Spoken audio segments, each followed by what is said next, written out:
Hey Moonrays, welcome back to my Sims 4 channel. Today we are back in the world of Ravenwood, which of course just came with the latest expansion pack for The Sims 4, Life and Death. Now I'm gonna say something real quick. I am peeved, okay? I'm so mad at myself because I did this entire video once already and I was not recording. And let me tell you, it was like the smoothest experience that I've ever had recording a video. I was talking with no issues. I wasn't tripping up over my words. I had things to say and then wasn't recording any of it. That is so freaking on brand for me. I cannot believe that. Oh well, we're doing it again, people. It may not go as smooth as it did the first time, but that's okay because I have an editing software and you won't know that. But today we are building a house that looks like it should be a starter home, but isn't a starter home. It's so funny because the last build that I uploaded was a starter home and it looked way more expensive than that. And this one looks like it should be a starter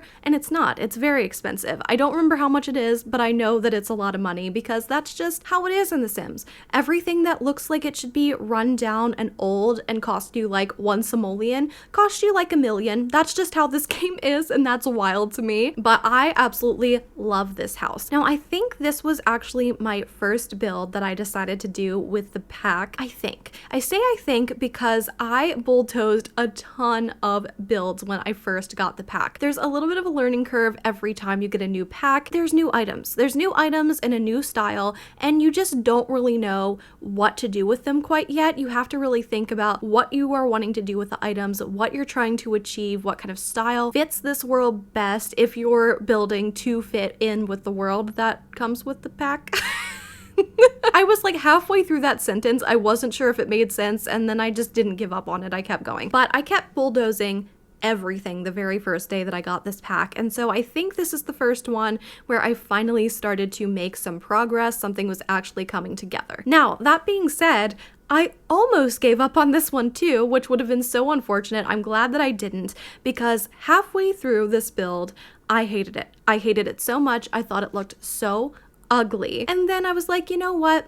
I don't think I should bulldoze this one. I don't know why. I hate it, but I have this feeling that I really shouldn't get rid of it. So I decided to just leave it alone, start a new build, and come back to it. And I love this one now. I think it's adorable. I used a lot of the more run-down, dingy items that came with the pack, and I love that there are some more run-down, dingy items in this pack. I think they're supposed to be, you know, a little spooky, a little worn out, like they've been abandoned for a little while or something like that. So I used a whole bunch of dirty, dingy things. Now this build is not base game in Life and Death. This build, I just wanted to have fun and use all of the packs that I had. So this flooring that I use in the kitchen ended up being perfect for this build. We used a lot of werewolves, which is what the flooring came from. A lot of werewolves, a lot of horse ranch, the new pack obviously, and I wanted to use all of the more broken window swatches. I think those are so freaking cool and I feel like they did that just for me. They didn't, but I feel like they did, so I'm thankful.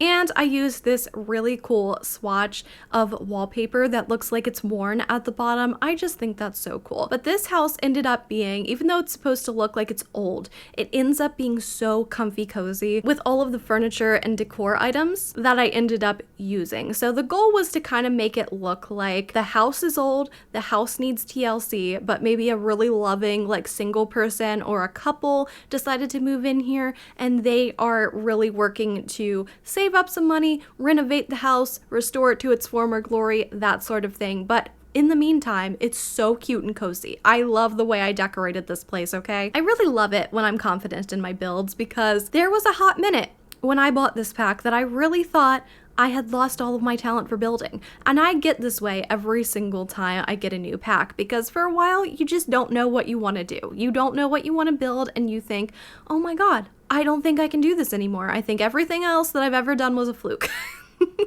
But that wasn't the case. The very next day I was able to put together some builds. But I'm just ridiculously happy to know that I didn't lose my talent for building. My talent for building. I'm not the best builder in the world, but I can build somewhat, and I was afraid that I was at risk of losing that little bit of talent that I had. Thankfully, everything turned out okay though, and I really, really like the way this turned out. I think it's super Cute. I would live here very happily. I'm not gonna lie. Now, in real life, would I want to repair the windows and the kind of gross, dingy wallpaper? Yes, of course. In real life, I would. But in The Sims, I love this and I wouldn't change it. Even if I went into gameplay mode, live or live mode, I never know which one it's called. I think I call it live mode, and I think most people call it live mode. I do not know. I spend all my time in build mode, so I have no clue. But if I played in this house, I would keep it exactly the way that it is. I'd be like, nope, it's perfect. It's perfect. I love it. I know that I have a little bit of a following here who also loves to build dingy homes in this game. That's what I live for. I live for rundown, dingy builds, and I also live for gothic inspired builds, you know, anything like with a dark aesthetic, which I do have a build like that coming up very soon. But this build in particular was just really cool because I kind of got to finally understand what I wanted to achieve with this pack and then just use the items that came with it. Once you finally have an idea of what you want the house to look like on the exterior, it gets easier from there. The exterior is something that, like, you have to figure out what shape of house that you're wanting to do. Once you've done that, everything kind of comes together because you can solely rely on just the items that came with the new pack. You know what I'm saying? That will help lead you into what you want things to look like on the interior. But the exterior is hard in the beginning. But it was super cool to use this as a way to experiment with the new items and matching them up with old items. I think the base game stuff that we have actually goes really well with some of the stuff that we got in this pack, which is wild to me because the base game stuff isn't always the most usable anymore, but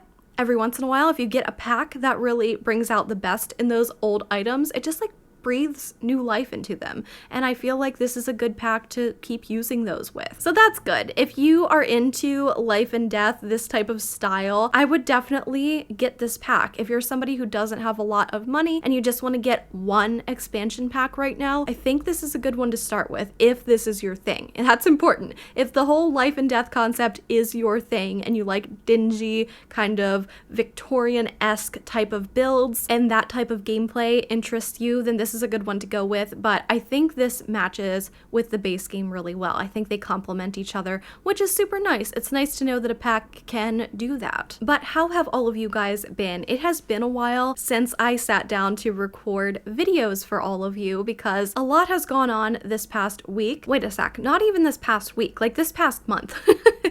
October was a really busy month for me. If you guys have been following me for a while now, then you probably have already heard me talk about how I was hosting a big Halloween live stream. And so that has already come and gone. Sadly, Halloween has come and gone for another year and we have to wait a long time before she comes back around. But I genuinely had such an amazing time hosting that stream. So if you guys don't know what I'm talking about, basically I just held a 4-hour stream where I did pumpkin painting, and I'll actually show you guys the pumpkin that I love so much that I'm still currently working on. Here she is. It's this one right here. It's the Evil Queen Poison Apple. This is what I started working on. I did 3 different pumpkins. The other 2 are not done either. They took way longer than I ever expected them to, but this is the really good one that came out of that live stream. I'm obsessed with this. It still needs some work, but I'm very proud of it.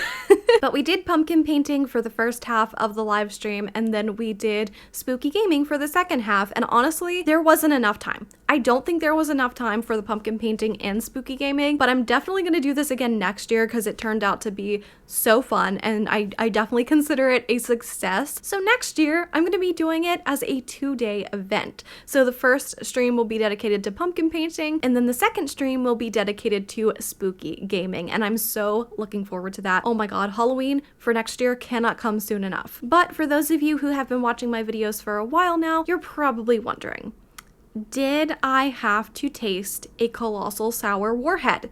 And yes, I did. I did have to eat a colossal sour warhead. So that was a part of the live stream, is I gave you guys some incentives, some reasons to subscribe and donate bits to help my content creation journey. I put together a little taste test for things that you guys could unlock. I had to eat the sour slime, I had to eat a warhead, and I had to eat a colossal warhead. And oh my god, that moment created the most iconic picture of me ever. It's my Discord profile picture right now. It's so freaking funny. I'll pop it up on the screen somewhere. The misery and pure regret on my face is so freaking hilarious. Also, I didn't even talk about this. My costume. I kept my costume a secret from you guys for a very long time. I was Lydia Dietz for Halloween. I totally forgot to mention that. I was Lydia Dietz, but more specifically, when she's about to marry Beetlejuice. And I absolutely loved that costume so much. It was so fun to put together. I also went out to take photos of the costume. I went to Sheets, obviously,